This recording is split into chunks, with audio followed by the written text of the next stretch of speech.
Oh, it's all good. Oh, there I am. Okay. All right. So what we're going to do is I'm going to bring Iru up because Iru was going to replace Mark today. And this is the thing about Iru Landucci. Iru's going to help me with this project, and you guys have to pay attention on YouTube. We'll throw it up there. But here's the thing with Iru, he never gets enough time to go through this stuff that he's going to go through. And I'm telling you, it's amazing what he's uncovered and just how he puts his presentations together. And he made a long journey to get here all the way from Argentina. So, and he's a part of Globe Busters. Indeed. So please welcome to the stage, Mr. Iru Landucci.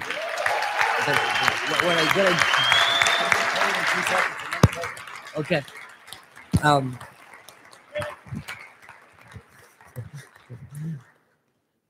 I think we have the audio. I think we have the audio issue solved. We're gonna be way behind. Yeah. Yeah, sure. Yeah. But I want to see that trailer. I know you do. Because come on, man. What's that? Everyone wants to it's see up it. to you guys. If you guys want to watch it, we can. All right. You're rolling at me. Do it.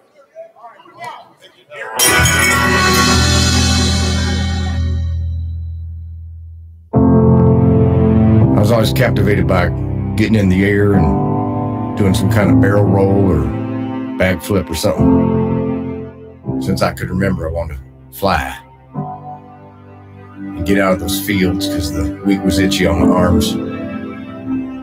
Space always captivated me because it was way up there, you know. I wanted to feel what it was like to float weightless and meet new friends, like Chewbacca or somebody. But that didn't happen. Not yet, anyway. But you are looking at the man who'll be the first to do a stunt in space. Yep. Gotta fly.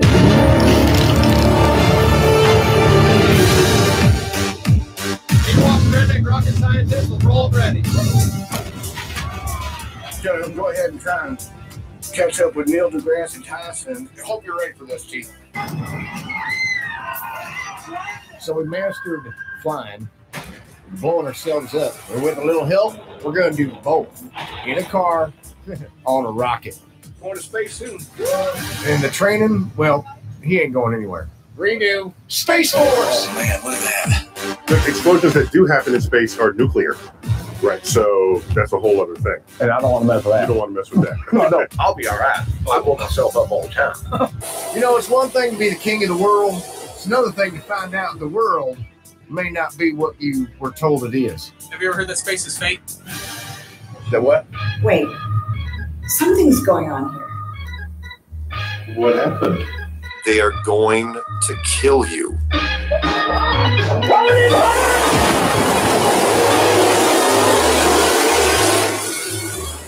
Let me ask you a question. Have you ever heard that the earth is flat? Ain't much stunt guys scared of. But looking at the world differently, look out. But I thought about it. Why not test it out myself? Sometimes it's kind of cool when you play around with things and you can make your own lightsaber. All right, one of the main essential ingredients to anybody being a rocket scientist or anything like that, you've got to have a laser and lightsaber ready. It has to look like a lightsaber. Eat this, Obi-Wan. Woo! So anyway, that's how you got to do laser tests. I knew that guy. Let's get him. Be able to shoot it down the highway. Whoa, I think we hit somebody.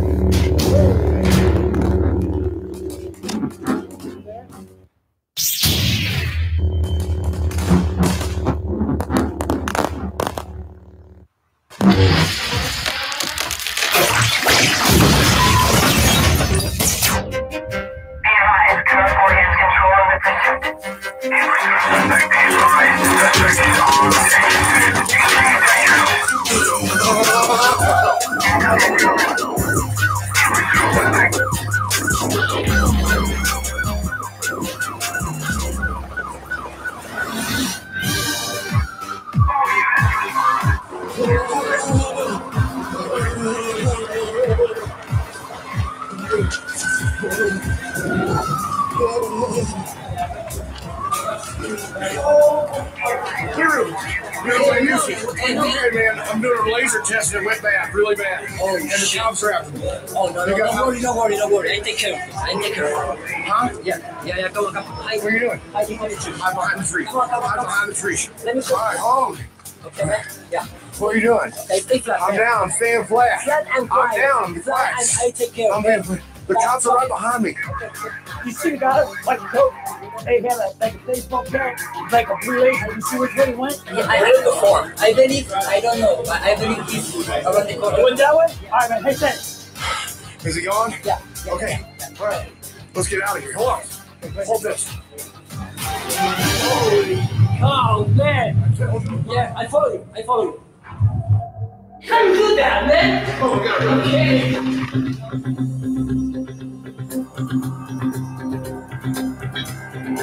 Shut the laser off. All right, shut the laser off. Shut the laser off. I'm trying to hurry.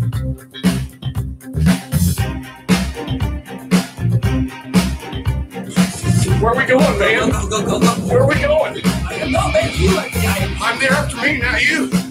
Oh my gosh. Hold on a second. Look at this hallway. Hold on. I think we're in The Shining. Come on. Yeah, the guy is here. Stanley Kubrick movie. Stanley- who shoot the moon landing. Stanley Kubrick movie. Yeah, the guy who shoot the moon landing. He shot the moon landing. Yeah, the fake moon landings. You know that, The right? moon landings are fake. Of course, man. Everybody knows that. The moon landings are fake. Yeah. You gotta be kidding me. No, man. You need to learn more stuff, man. Hey, Are you ready, man? am I ready? Yeah. Ready what? To learn? Come on. Okay. 1, 2, 3.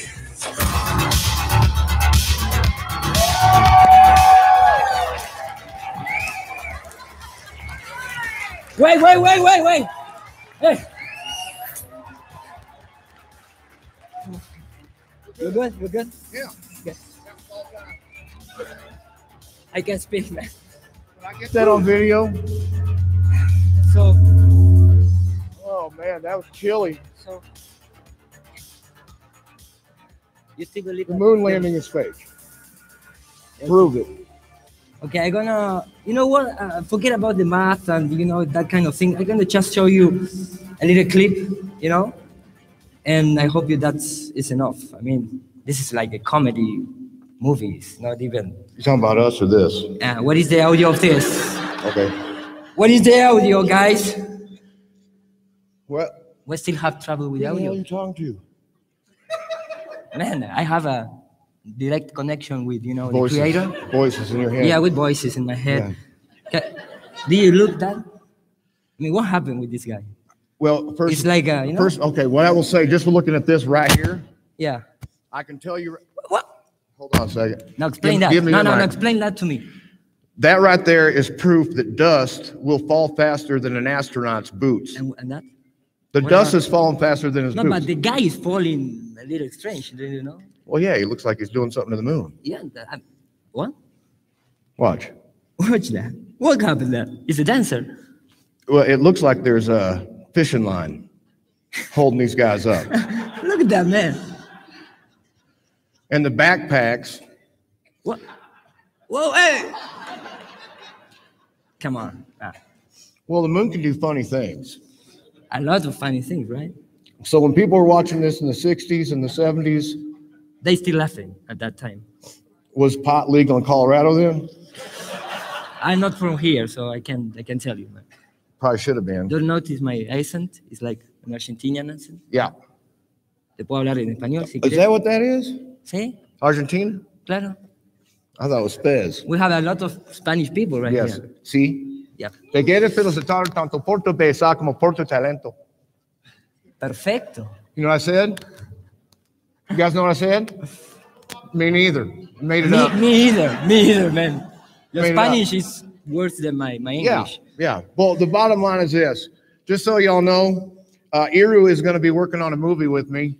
We're going to be doing some stupid stuff. How and much you want to pay me? I don't work for free, I'll man. give you 14 million in Turkish lira. In the first day, It's about 37 bucks. but the first day.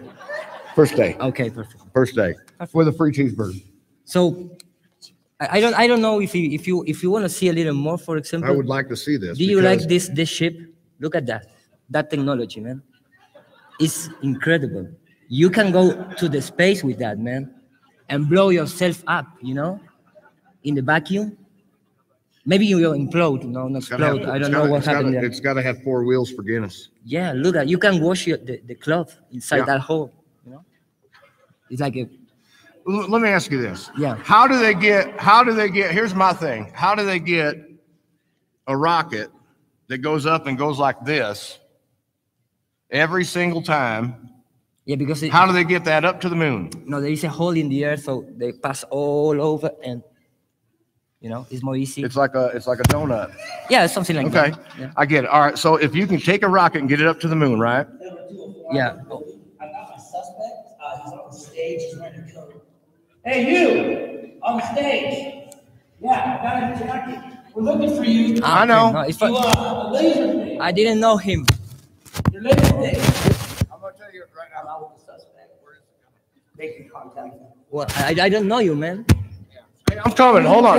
Huh? I just need to talk. I know. I need to talk to you too for a second. Hold on a second. Hey, wait. Yeah. Stop. I said stop. No, it's all right. Hey, Mad. Hey, Mad Mike. Mad Mike, fire it up.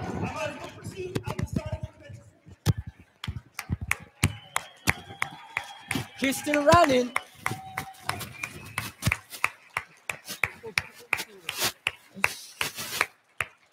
Okay, he's still running. So it's, you know, it's like being in the next year the NASA employers, the NASA astronaut. They must be maybe do the same thing. Start running after the country.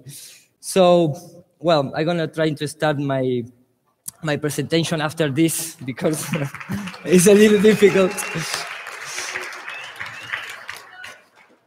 Okay. Well, like Rick said, I have a bunch of slides to show. Maybe I didn't finish.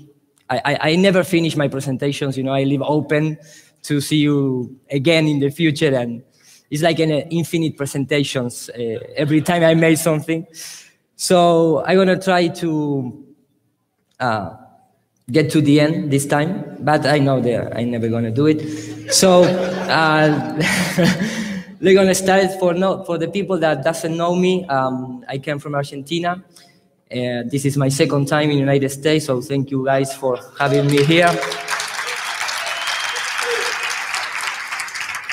And this time, my presentation is gonna be about, you know, some technical stuff, but also more historical facts and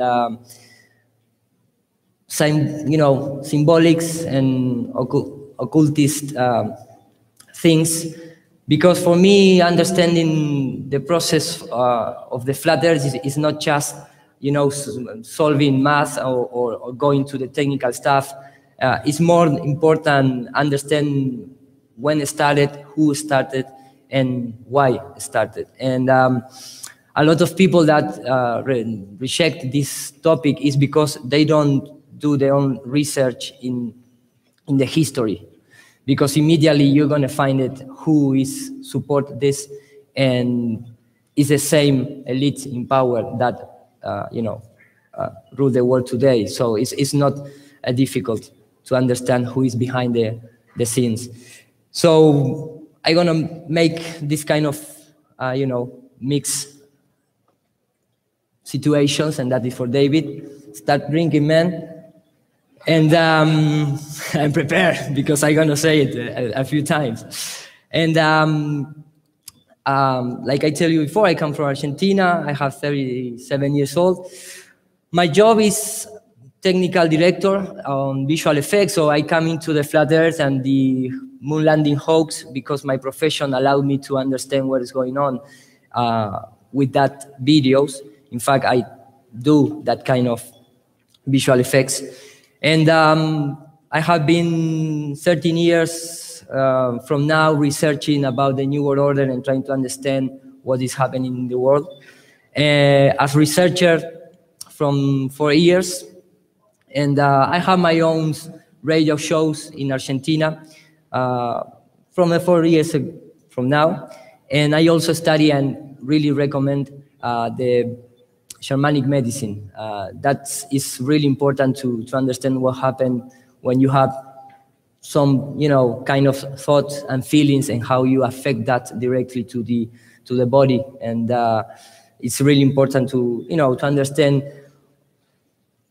why we are here, but, also what affect us in terms of our feelings. So I'm going to start it. I don't want to lose more time. The first things, I'm going to go a little quickly with this, but the first of all is we all been teaching in school about the shape of the earth. The only place where you go to get that education is in educational institutions, and there is only one, at least for the occidental part of the world, who put all together and give it doesn't matter if it's in the United States and Argentina, in every occidental part of the world, it's only one institution that give the educational program to the teachers and the children, and that is the UNESCO. And how you can read here is not only a cultural education, it's also a scientific education.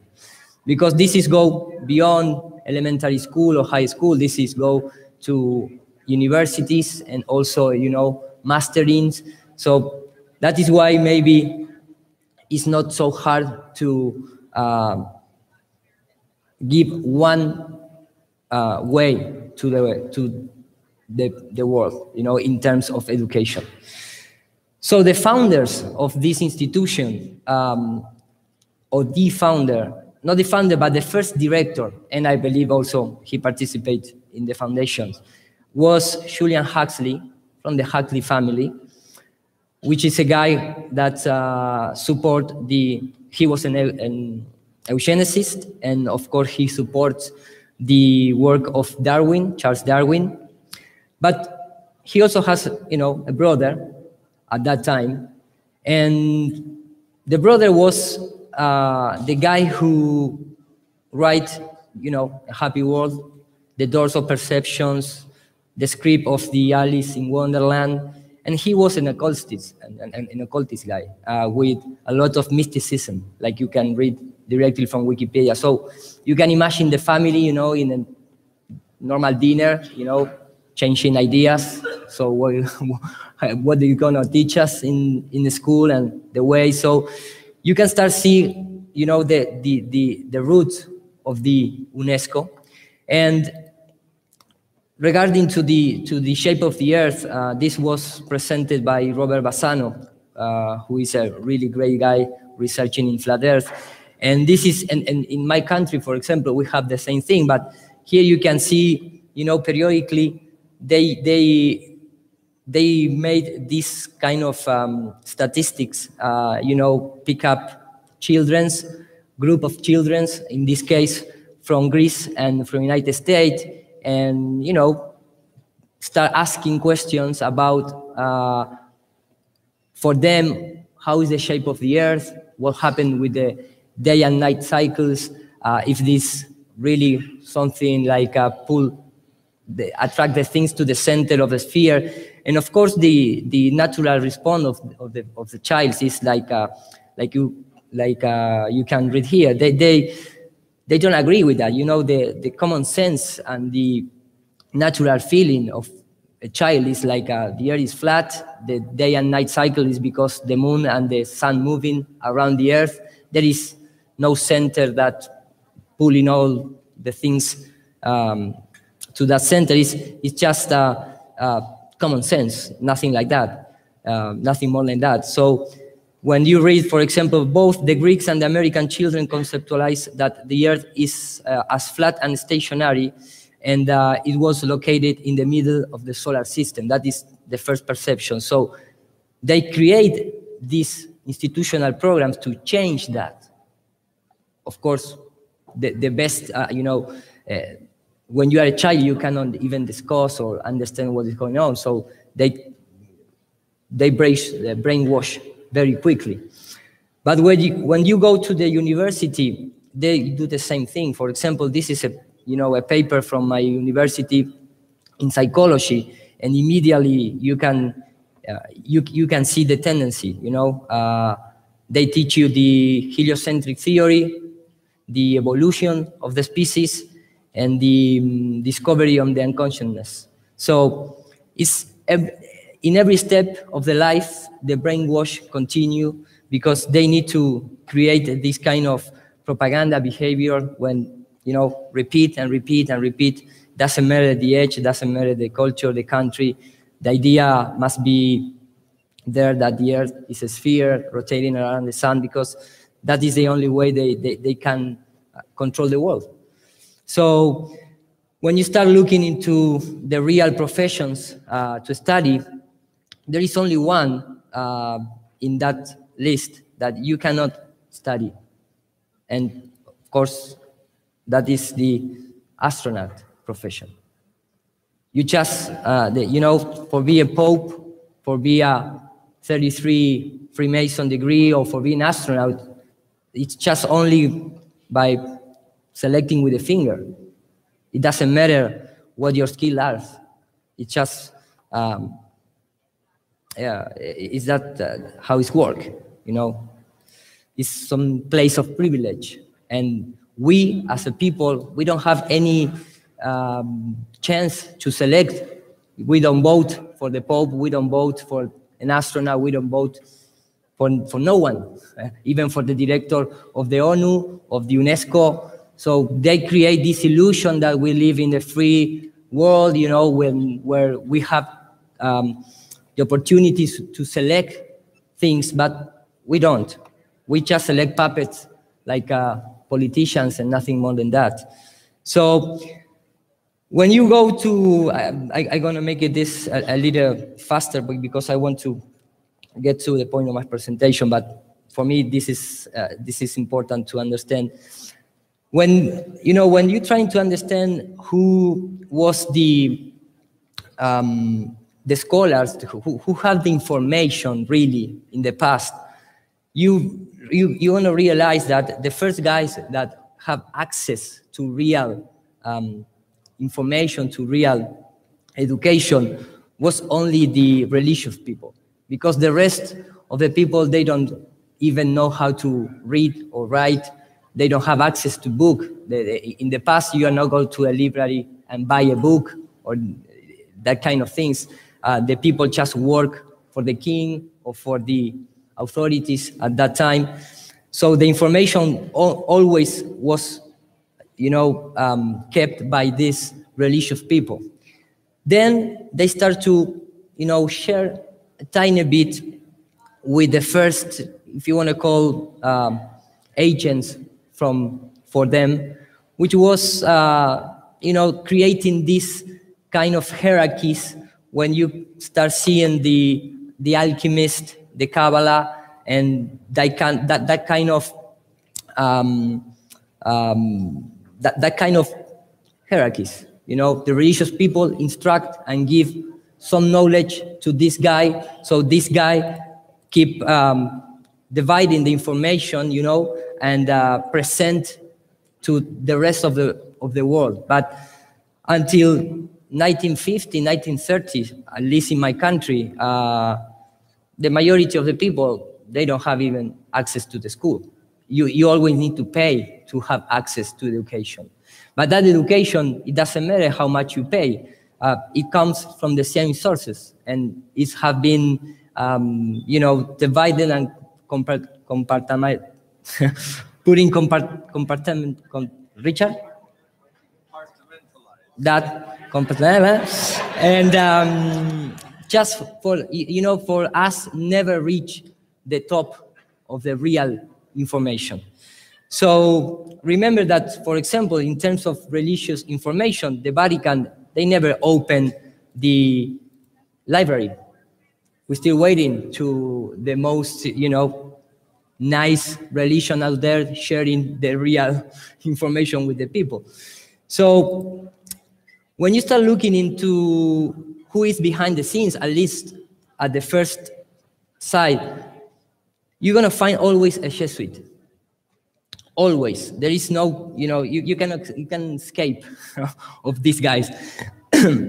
So, for example, at the time of Leonardo da Vinci, it was this Jesuit called Athanasius Kirchner, who was the first one in proposed, of course, he was, you can read it directly from Wikipedia, he was a symbologist, secrecy, magic, Kabbalah, alchemy, and occultism. The mystery of the human knowledge forbidden for the mortals and transmitted from remote antiquity from the Egyptian. That is why we see all the place, pyramids, obelisk, and that kind of symbology that reminds Egyptian culture. But was, put there not by the Egyptians, but for the church. In this case, for this order. And for example, this guy was also one of the first that create what we know as today as, movie projectors. But at that time was called the magic lantern. And you can see here on the bottom, of course, the picture that they're gonna show us is like a demon because, they base their knowledge based on fear because it's more easy to control us by fear, by putting ideas that doesn't have any sense but produce fear in your mind so they can control you. But when we see that, kind of really close relation between Hollywood and NASA and Hollywood being the holy good, created, but all this organization is because they actually was the first guys to create a movie projector. So that is how deep the things goes.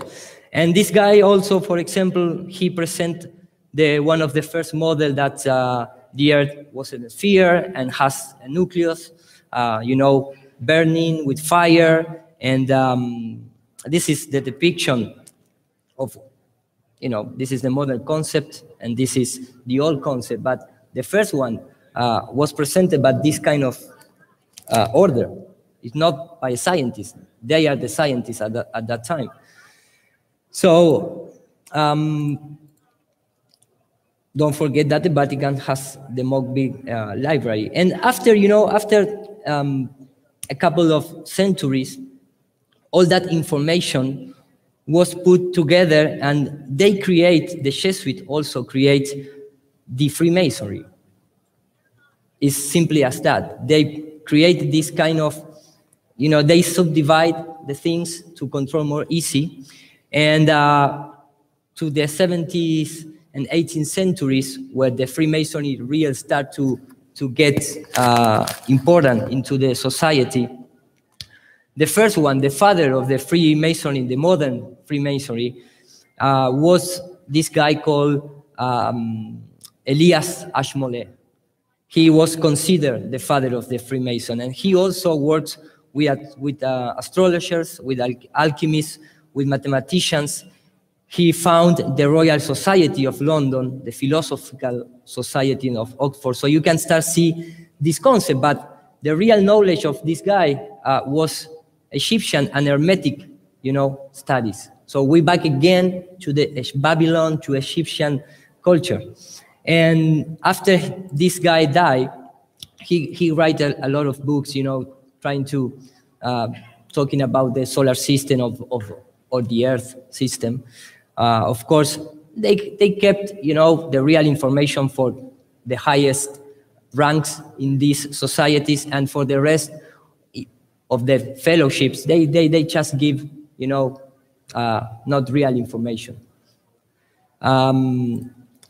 After he died, the guy who comes to, to be the first keeper of the museum of Elias Ashmole was Robert Plot. And it's really, interesting because this guy at that time in the early, in the final 17th century, he proposed the idea of the dinosaurs. It wasn't Charles Darwin or someone else in the 19th century. It was this guy. And this is the first depiction that he made. And this is like, you know, like a velociraptor or, you know, that kind of class of dinosaur. And he also proposed the first crop cycles. So the same guy at that time proposed the idea of the crop cycles and the dinosaurs. And nobody teach this in school or universities. I don't believe that, you know, the guys who study evolution knows this. I never heard it. Some, you know, scholar talking about Robert Plot. And we know the relationship between the crop cycles and what is called that the blue bean or the fake alien invasion that Rob Skiba always show, because this is a relation. This is how, you know, deep the things go, because this is not just 100-year thing or 15-year thing. This is not start on the moon landing or, you know, on the rocket of the German rocket technology, and from that point of the history start all this fake, the space. This is really go in our history. So for me, the dinosaur is just like, you know, put the different green animals into the mixer and make this magic thing. Because when you really start looking to the dinosaurs, you can clearly see like a reverse engineering of the real nature. And they only painting in green, and, you know, and add some kind of spikes to the column, and you have the dinosaur. And without offense, you know, any professional in the field, but it's really, nobody really found any real skull of the dinosaur or real body, entire body. It's just, you know, presented by Freemasonry, basically. So the first universities and our days schools are created by Jesuits. In fact, Loyola was the founder of the Jesuit order. And you can see, you know, when, for example, you finish the studies in university, when you dress like this, it's because they are dressing you like a Jesuit, and you don't even know that. It's like you become a Jesuit. And you can clearly see in the... And that's his idea, you know. They're all times playing games with us, and we don't have the knowledge to understand. They don't hide that kind of thing. We are the guys who don't understand what's going on behind the scenes. And that is for a reason. It's because we don't receive really true, you know, freedom of education. And some people do. Some people really have a good education. And maybe one of the most, you know, out there free information to get for free is the system of the trivium and quadrivium education, which comes from Greeks. So you must be looking, you know, a little closer, because we understand that the books that we receive today, it's printed by the same God that control the world. So you must be really do, you know, comparison and trying to get many different sources and trying to compare and, you know, make your own education if you want to see in that way. And something that to me really, you know, start putting the things into place about talking about freedom and slavery, it was the word family, for example, which is a word that we used to, you know, we use in our daily basis, you know, trying, you know, we think that refers to something good, but it's family is the group of slaves. It's group of slaves, literally. You know, if you go and look and do the same research, you're going to find that, because it's there in the dictionary. Anytime you refer my family, it's like saying my group of slaves, because the real word is my bloodline. It's not the family. The family is the slave that worked for the Romans guys. And that is how, you know, they play games on us.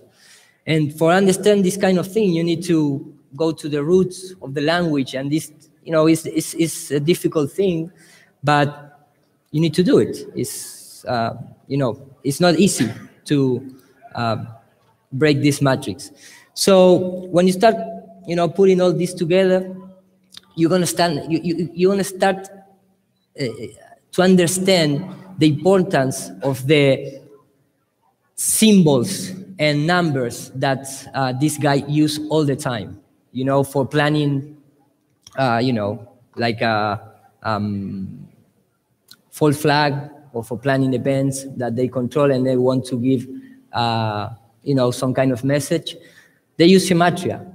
And, you know, the numbers in the letters, we come from the Greeks. We come from that system of education like trivium and quadrivium. They use it because it's a really nice system to communicate, you know? And we as a normal people, we don't have that knowledge. So for us, it's just, you know, letters and, you know, random numbers, but that is really far away from reality. So when you study this kind of thing, you immediately going to be aware that the modern guys follow the Aleister Crowley gematria. You know, I mean, the guys in these elite powers that even in the space, we know that Jack Parson, Vernon von Braun, you know, that kind of guys, they are followers of Aleister Crowley teaching. So I hope you understand where I'm, you know, where I'm going with this. But the important thing is when you see a symbol or when you see a number, that is also, you know, that is energy, is frequency. Because the voice that when you pronounce letters or words, it's a vibration that I can really heal you with words, or I can really make heart in you just with simple words. It doesn't matter if it's a physical contact. It's always in energy. So, for example, when we follow the teaching of Nikola Tesla and we repeat things like, if you want to find the secret of the universe, think in terms of energy, frequency, and vibration, we used to just think in terms, you know, to understand the space or the matter here of the energy just in the lab. But they use it that, you know, the elite power use in those fields, but they also use in these other fields, which is in the communication, in the social communication. So the idea behind all this introduction is, you know, trying to illustrate a little bit or mix a little bit the energy manifestations in terms of, you know, real science, you know, observable science, but also in terms of perceptions energy, you know, sublime energies that affect us all the time. In fact, the most important energy that affects us is our own thought and our own feeling. That is why I mentioned the shamanic medicine at the beginning. So, you know, I just for reference, I create this simple word with trying to, what I'm trying to do is mix this concept of the gematria and the matrix, you know, the thing behind the elite code, if you want to see in that way. So I'm going to play a little clip about 3 minutes, 2 minutes and a half, that is going to explain a little bit this intro better than me because it's in English. So after this, we continue. But this is a really, you know, short video to illustrate what my point is.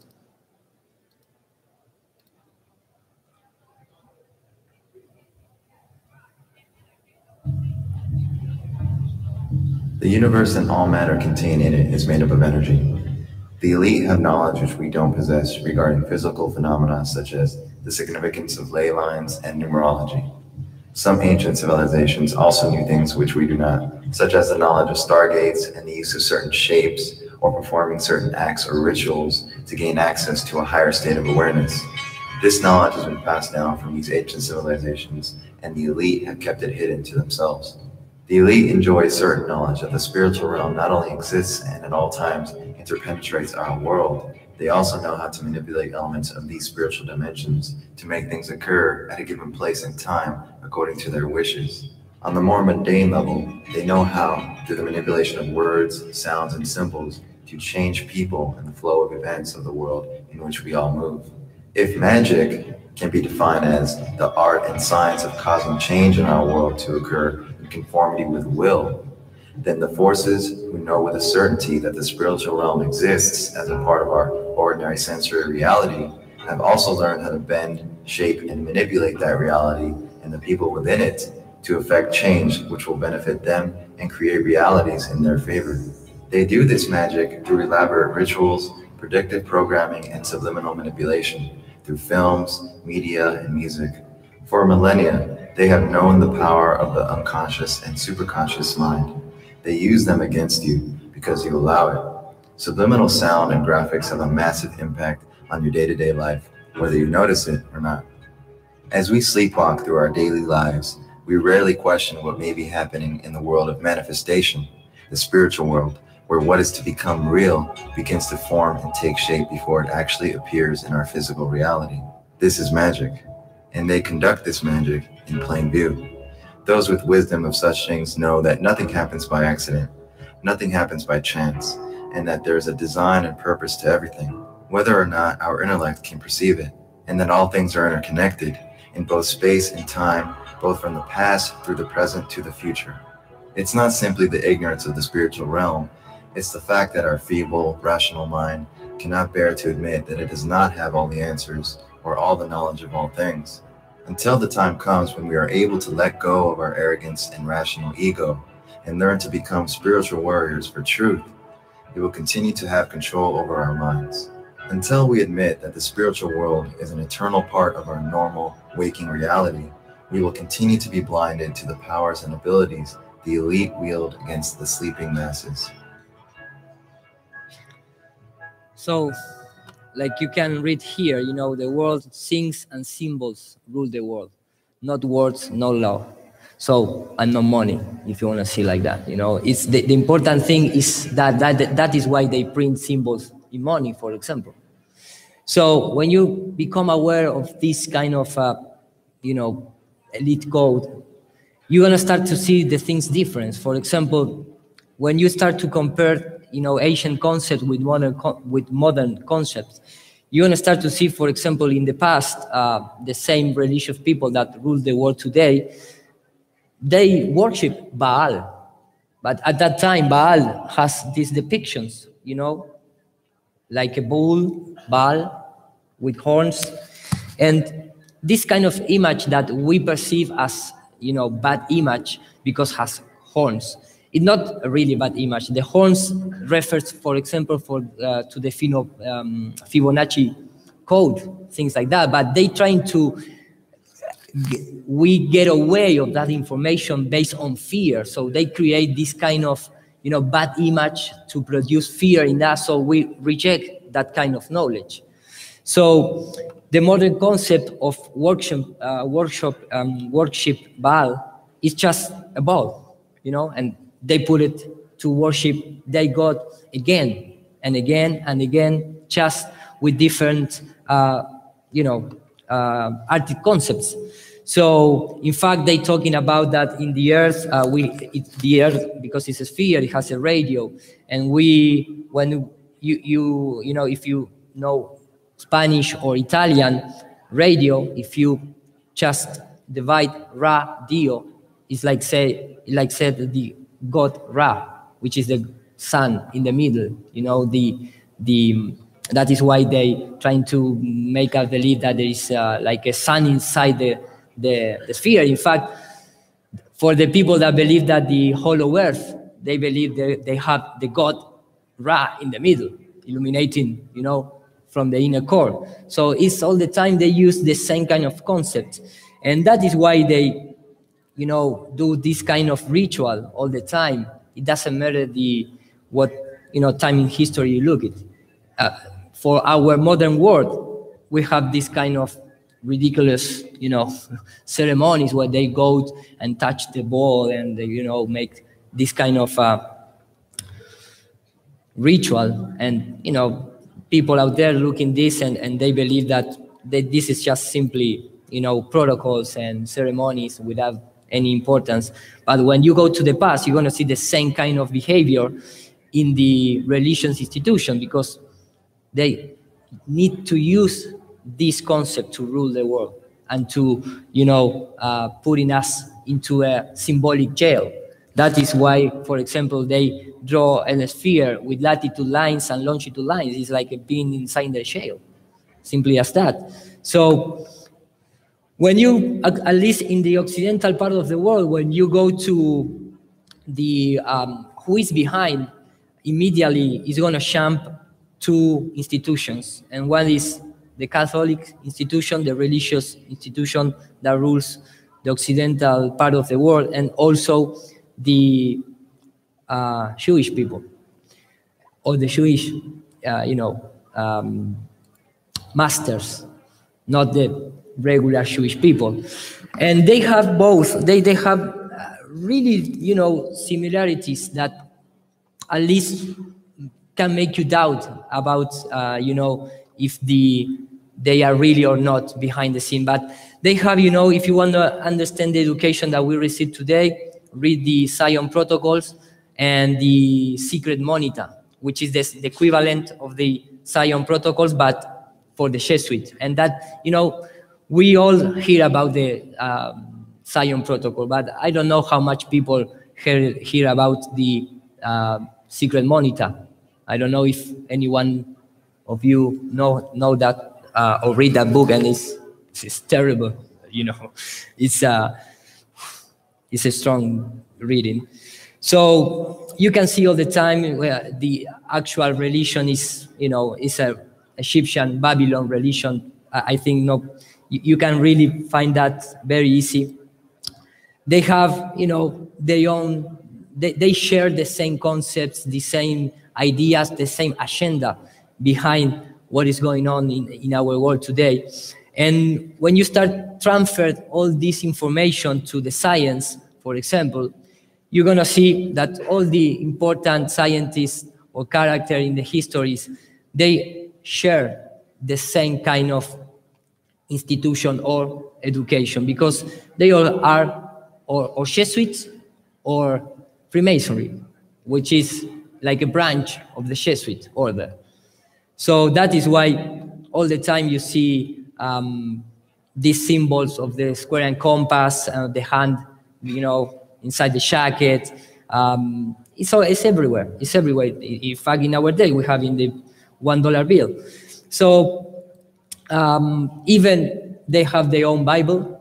When they in the Masonic Bible, and this is my personal opinion, I don't want to offend anybody, but for me, the Bible has so many, keys to understand what is really going on in that kind of book. Even all the religious books, there are, really secret books, if you want to see like that. So you must have a lot of knowledge to understand what's really is for interpretation or for being literal, that kind of thing. But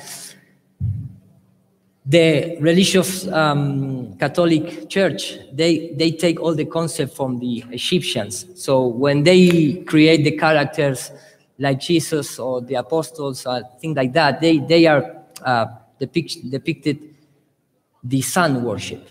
Is if you start, for me, express this in English is a little difficult, but if you do that research, you're gonna find that that kind of comparison. So, for example, for the Masonic guys, they go directly to the original meaning. They don't, hide behind names or characters. So they, for their initiations, they go directly and say, okay, when I talk about this character, I'm talking about Isis or about the sun or about the moon or about this or about that. So this is the kind of thing that for me is important to everyone, open mind at the same, like you maybe open the mind to understand the flat earth, because everything is related. And we have a phone call here. Maybe some guy of, So, for example, even in the Kabbalah, which is something that many Jewish people believe that maybe is of their own culture, it's also in the Egyptian culture. It's also in this kind of Babylonian ideas and concept. And of course, in the modern science, you can start have this kind of, secret meaning. For example, I mean, when I was young and I see Albert Einstein, with the tongue out, doing that gesture, I don't understand what he's doing, because at that time, who is going to do that? I mean, in the early 20th century, I mean, who is going to go with that kind of expression? He's, it's a cool scientist. I never understand that, but he comes from Jewish people and education, and when start see that what he did for who work, you immediately gonna see that kind of relationship. In fact, for example, Stephen Hawking, Hawking, the Hawk King. And when you go to, for example, the religion thing, who has a Hawk King? The Egyptians, which represent Horus, the sun god. And in the modern Catholic Church, the hawk was replaced by a dove. But it's the same concept, it's the same thing. So, this kind of name, there is a lot of iconic name. I hope I can show you a few more so you can make your connection. But the first thing that I be aware with the modern science is that nobody can really prove that the Earth is, traveling around the sun. Nobody, even in our times, we have that kind of problem. And, or better say, the proof of the experiments are that the Earth is still, that doesn't move, and the sun and the sun, the moon, the stars revolving above us. So all these experiments show that that is the case. The Earth is at rest. So, for example, even when it's a little funny, because when you go to the Foucault pendulum, even they don't admit that is trickery. For example, you can see it from the university. Today it's about Foucault's pendulum, which you'll see in local science museums. I'm going to set fire to this. There's still some vibration there, but I would leave it to go, and then suddenly it goes, and then you get it going in a plane. The amplitude of this oscillation changes with time. It decreases because of the friction of the air. Either you set it running for a certain length of time and see that it will rotate for a certain angle, and then have a big fanfare and start it again and burn it with another bit of match. Or you put a little motor in the top and give it a little jiggle and put energy in at the top, which is somehow cheating because you're actually pushing the damn thing, and you have to make sure you push it in a way which is not going to cause a torque. So that's the way it's done in a lot of museums. There's an electromagnet gently pushing this, overcoming the laws of gravity and wind resistance. Otherwise, the pendulum would slow down and stop.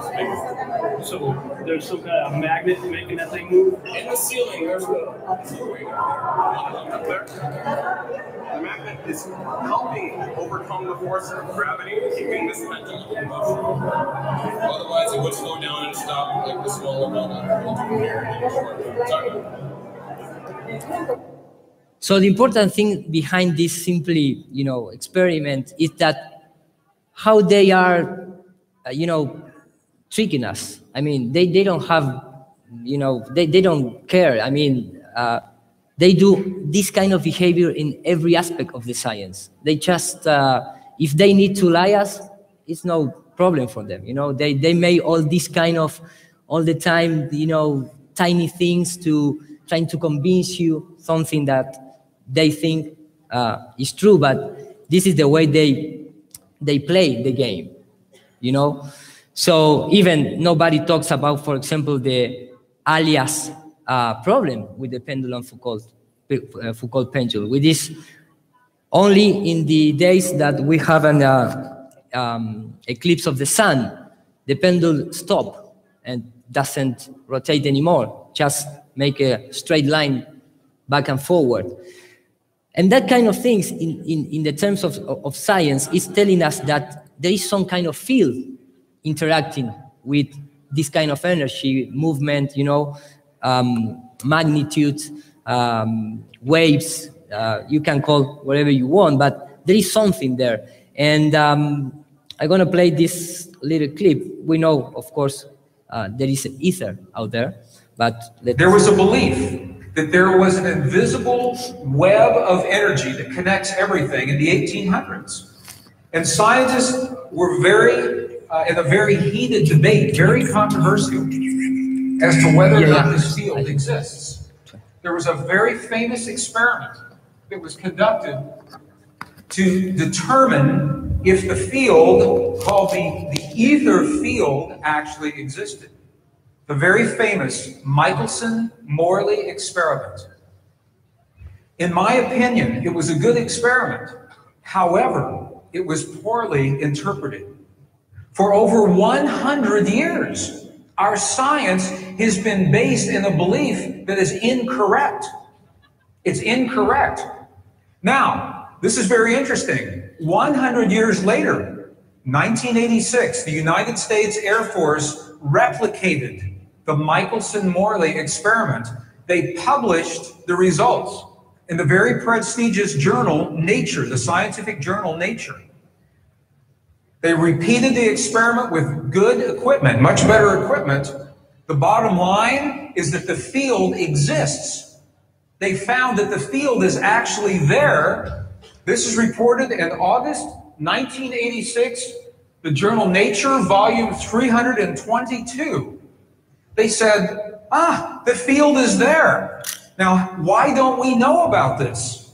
This should have made the cover of every major magazine and newspaper. This should have been on CNN headline news or Sky News. But this changes everything for the scientists, because the textbooks all say the field is not there. Entire careers are based on the field not being there. So the thing is, for example, you know, when you look into the Michelson-Morley experiment, who have the hand behind, you know, inside the jacket, and we all know that kind of symbol. This is Michelson. So in fact, Morley, he never was, you know, really convinced of the first experiment. That is why we have Michelson-Morley, and then we have the Michelson-Gale, and then we have the, well, you know, all that kind of experiment. But they also, you know, use the scientists that they can control, because they financial this kind of science. In fact, we have news at that time of the Einstein time that, you know, the relativity theory is more than J.P. Morgan than the Albert Einstein. And the same thing happened, for example, with Galileo, who gave the money to Galileo to build the telescope was a church. And that is why all the time we can see this kind of relationship. Even in our modern days, we have this kind of character like Georges Lamaitre, who was the guy behind the Big Bang theory and the Hubble law. So the things are still the same. The financial, you know, institution is the same institution as the beginning of time, if you want to see it in that way. So I'm going to jump a little forward in my presentation. Sorry, guys, but I don't have much time, and I want to try to look a few things. For example, in our modern science, they all admit that there is based on things like Kabbalah, for example. I'm a theoretical physicist, and I like to say that I walk in the footsteps of giants like Albert Einstein and Niels Bohr. I'm not a philosopher. However, I am rather dazzled by the fact that many of the basic mysteries that we find in string theory and the theory of everything seem to be mirrored in the Zohar and in the Kabbalah.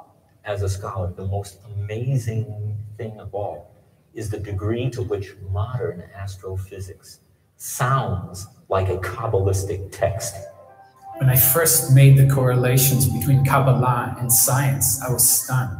We do know that Isaac Newton had access to certain mystical texts, certain texts of the Kabbalah. Well, the Kabbalistic description of creation is coming from a single little point, from a speck, and of having matter form and time and space form all together at the very beginning. This sounds very much to me like the description of the Big Bang. I couldn't believe that the Kabbalists could derive these truths without really knowing any mathematics or physics. All the things that could destroy string theory, all the things that do destroy every rival theory to string theory, they are all eliminated in precisely 10 and 26 dimensions. These dimensions are magic. These dimensions are magic. We physicists don't know where these dimensions come from. The Zohar says those things. It could have been a lucky guess. I don't know. It's rather amazing. This uncanny reflection of some of the most advanced cosmology that are mirrored in the Zohar and ancient Kabbalistic texts. So they are alchemists. That is like the same thing in antiquity, but this is modern alchemists. They are not, you know, the real scientists that we believe that these guys are. And these guys are, you know, teaching to other people the same kind of concept. And that is why, you know, when they trying to, this dimensional magic, it's like, say, show me an atom, or show me a quark, or a graviton. They're magic.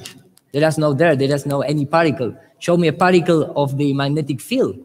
Show me a particle of time, because you tell me that you can bend time and curve time. How can you curve something that doesn't have any geometry? So it's just magic for them. And for example, when you go to understand these kind of fields that they're trying to hide and, you know, mix up with gravitational waves and that kind of things, it's all the, you know, it's in the ether. And when you go, for example, to the universe and Dr. Einstein, you can start looking into the thing. For example, a magnetic field and an electrical field are physical realities. Of course, we all know that. So a gravitational field is as much of a physical reality as an electromagnetic field. So they took that kind of concept that you can prove every day, and always you're going to get the same result, and trying to convince you that the gravitational field is like electrical field or magnetic field. But they never show. Nobody can show that kind of thing. So, for example, when we're trying to understand what produced the movement of the sun and the moon, and we all know that the sun has this path called an alima in the sky, like it's a figure, you know, 8-number figure. If you're trying to, you know, go away the system and look our system from outside, for me, the analemma, and that is why I believe that the sun circles us, and the Gleason map is a good map. Maybe we need to work on it, but I believe in that kind of model. The figure 8 is associated with the infinity symbol, and it has a reason that, because when we look to the horizon, we see, you know, we are under the spell, if you want to see in that way, of the perspective. So this figure 8, that the moon and sun, only those has that shape. They are sisters and brother, you know, son and daughter of the Mother Earth. You can clearly see the 8th path in the sky, but in fact, we are seeing, you know, like collapse in the layers of the atmosphere and the perspective and that kind of thing. But if you can go outside and look it from the top, you're going to see this kind of infinity circuit, because this shape is, for example, when I translate to a 3D software and I show you this, you're going to believe that this is like a figure 8. But when I start to rotate the camera, you're going to see it's a circle. And that figure 8, all it's about is that the sun and the moon has different altitude in his path, and that produced the seasons and all the things that we know that this celestial body produce in our world. So here you can see the shape, you know, this kind of shape that all the time you see that magnet, you know, going up and down and up and down of that circuit. And you can explain even eclipses, because you share the same path, you share the same shape of the path that the moon and the sun have, and that are the only celestial body that eclipses. So we're still looking for a real proof of gravitational orbiting, because with electricity and magnetism, you can prove that. You can make object orbiting around an electrical field, but we never saw that in the lab based on gravitational fields.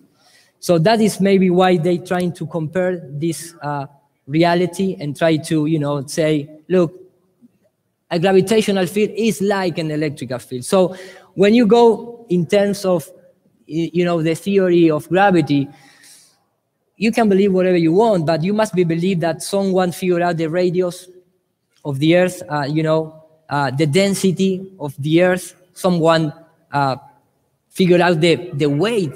Who's going to measure the weight of the Earth? Nobody can do that. But they only have one, you know, reality, which is the acceleration of the you know, of the gravity. They call like that, of course, but that is the real number. So they make like a reverse engineering through the centuries, you know, trying to get all the other parameters involved to create the theory of gravity. So what I'm trying to say is that anytime, you know, we know how deep you can go to the Earth in our modern times. So if you want to believe that the Eratosthenes at that time figured out the radius of the Earth and things like that, you can believe that. But the only important thing about that is that they need to create the gravitational constant.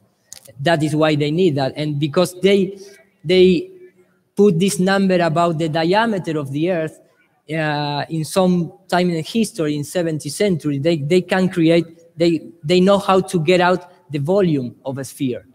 So, you know, they put some average between all the components that we have in the Earth, and they come to the volume of the Earth, and they take out that the density based on that kind of things. And because they have the real number that they're trying to match, which is the 9.8 meters per square second. So when you continue, you know, what is the barycenter of the Earth, for example? But they need to use perfect sphere, because otherwise it's really difficult to get out this result and do this kind of calculation with, you know, irregular bodies, or, you know, how are you going to measure the supposedly gravitational pulling of the moon, of the Mercury, if you don't even have how much weight, what is the barycenter of that thing? So they always go center to center of the sphere, because it's the only way they can achieve that kind of numbers. Of course, there is all assumption. In fact, I can tell you that I'm going to skip a little bit, but the real thing is, it's like the real formula for the gravity is, you know, is something like, let me go a little bit. You know, it's like this, the real equation for gravity. You know, it's Newton equal to Cavendish, Boger plus Maskelyne plus Newton over Eratosthenes. This is the radius of the Earth. But it's that, you know, I mean, because I need to skip a few slides, but here you have Eratosthenes, here you have Boger and Maskelyne and Cavendish, and then you have Newton. So they need all those centuries to try and figure out how to match that 9.8 meters squared per second. I had all the calculation, and I can keep talking, but I have a really short time, and I'm not going to finish my presentation one more time. So sorry, guys. But for example, in terms of the distance to the sun, this is the guy who proposed the distance of the sun. It's another Jesuit called Maximilian Hell. And, you know, this is all the time they trying to match, you know, the things to match reality and the, you know, the numbers that they need to plot the heliocentric model. This is the Maximilian Hell.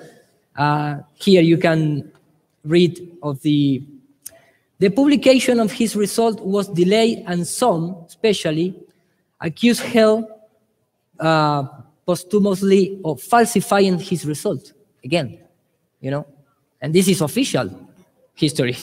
And this guy presents the distance to the sun. So if the distance of the sun is incorrect, the astronomical unit is incorrect. So all the measurements on the space are incorrect. That is the importance of that measurement, of that distance. So is there so much to show you? I'm starting to put in a little sad. But,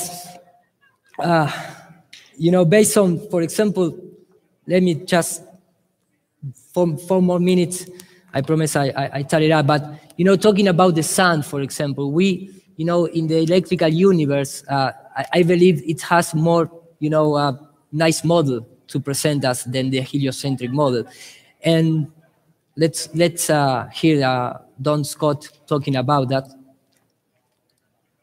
Good afternoon. My name is Don Scott. The electric sun is a sort of a natural outgrowth of the electrical universe hypothesis. We know that their magnetic fields actually had a circuit that showed the electric sun.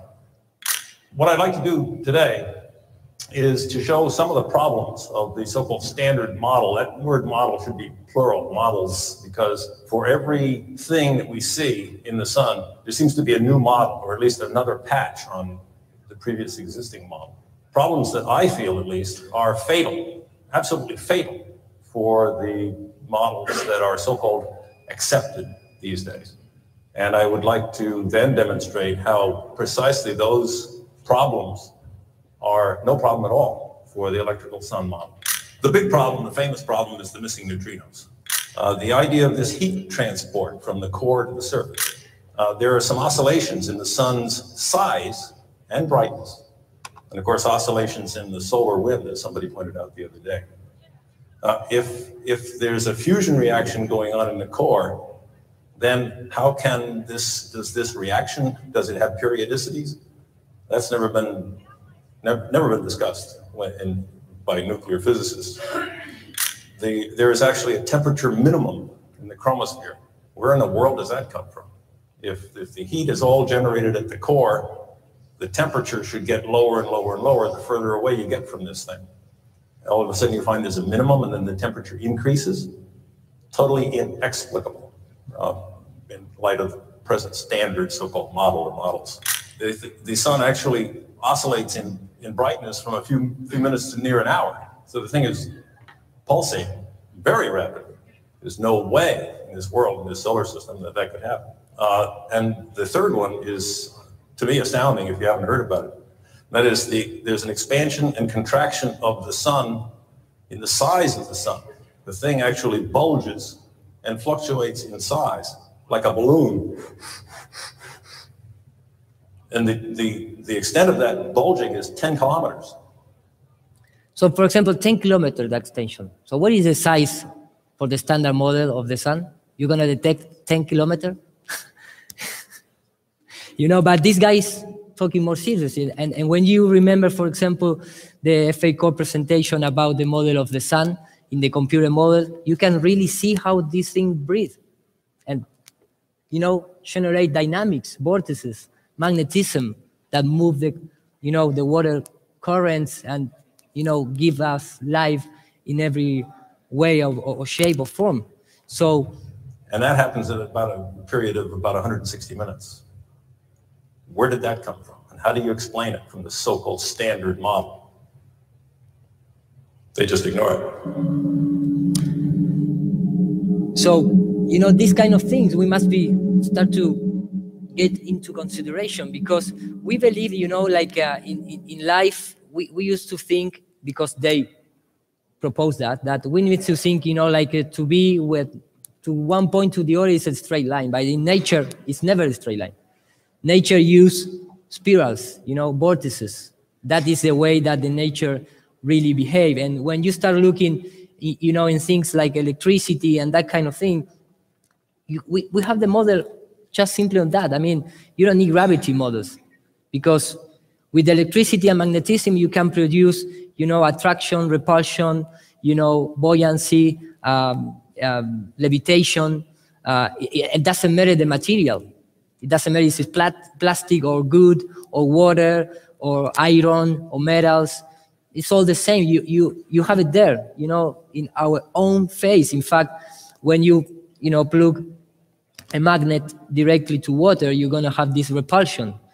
So the sun, when circuit around the Earth, produces a lot of dynamics to our plane. You know, we don't need. In fact, I don't have the time to show us, but to show you that the Mach, the scientific Mach, the guy behind the speed of the sound, he talks about if you have a firmament moving and we have a field like the ether, that produce all the dynamics that we need to explain our, life model of the Earth and all the, weather, currents. Look, for example, this here. You get close a magnet, you're gonna move the water. In fact, it's not just that. I don't know if I have in this video. I didn't, but there is a guy very famous on the internet that put a magnet near to a mice and also push it. So the orientation that the supposedly gravity produces is just an electrical orientation. It's like talking about electric gravity, and that is why the thing's falling down or goes up. You don't need the gravity force to explain that orientation. And well, I have a few things more to cover. Here you can see the comparison between electrical fields and the sun corona, ejection. For me, it's more electrical than fire. You can clearly see in this kind of comparison. We have the moon formation, even our, with this, I close in the presentation, but for example, even a surface feature in our own plane of existence is formed by electricity.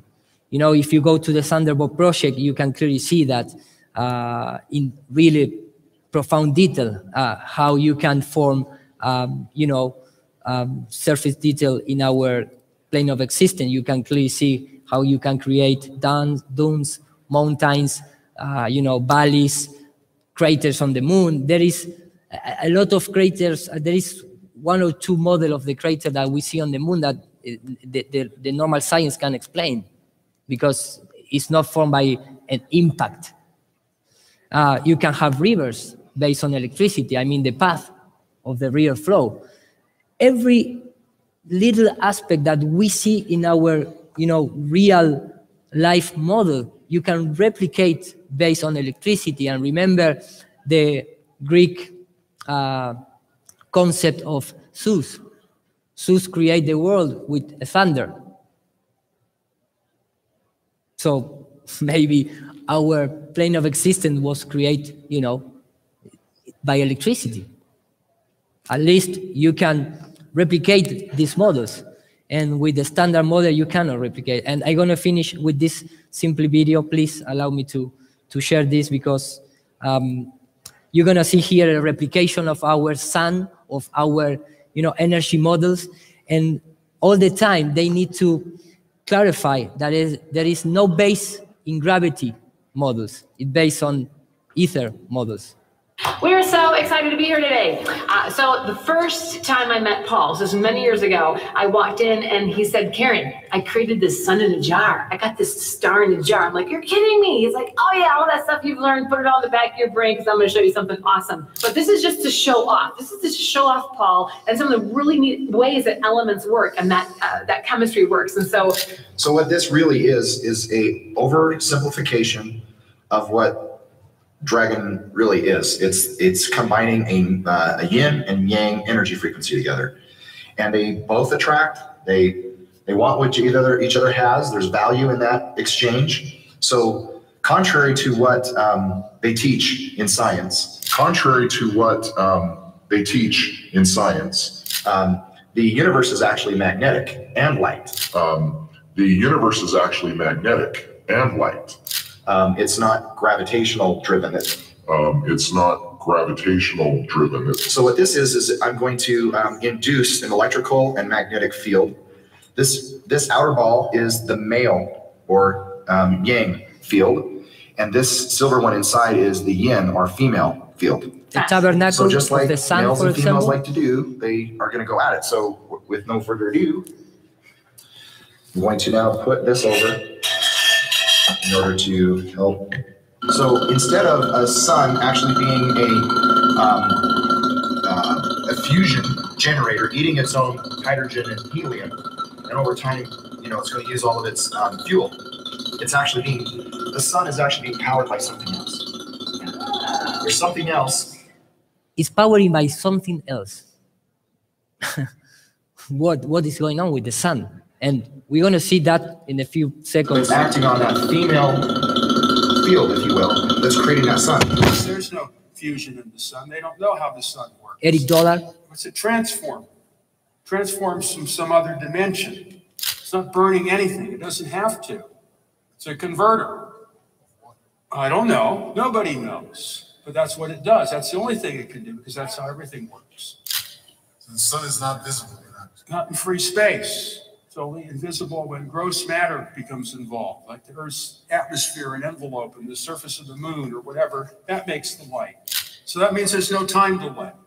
So the whole time delay thing is meaningless. It doesn't take light years. There are no light years because there's no light. So that means that the light you see from the distant stars isn't 4 million years old. It could be only minutes old. It could be instantaneous. All the theories collapse when you can't see the stars in outer space. And that is what's happened. You know, any time that we, you know, hear about, no, because that star is so far away, or that star, you know, rise up a balloon and show me the star above 30 kilometers and make that comparisons. Because all the time we see the star from the ground, and the only thing that the star could be inside or in the firmament is because it's projected in the layers of the atmosphere. It's in those layers of the firmament, I mean. But when you go outside those layers, there is no more stars. So you cannot assume nothing measure in terms of measurement. And they call light years because it's the Luciferian years. You know, all the time they use this kind of concept. So that is why Lucifer rules the space.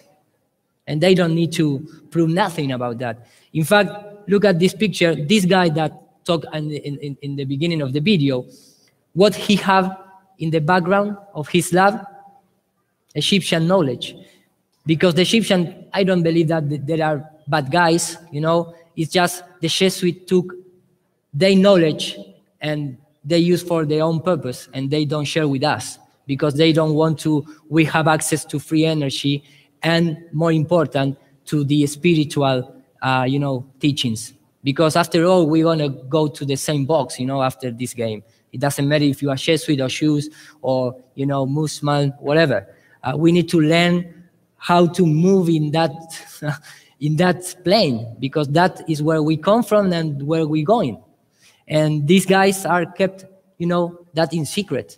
So when you start to put all the pieces together, and believe me, I can keep talking a little more, but I don't have much time and I don't want to respect the other speaker time. But for me, I really recommend that take a time to understand the electrical universe and the gematria and the symbolism, because it's all tied together, and you're gonna maybe get the knowledge to go back to the source and, you know, prepare to transcend spiritually and with the consciousness. So thank you for listening, and thank you guys. Thank you. Thank you.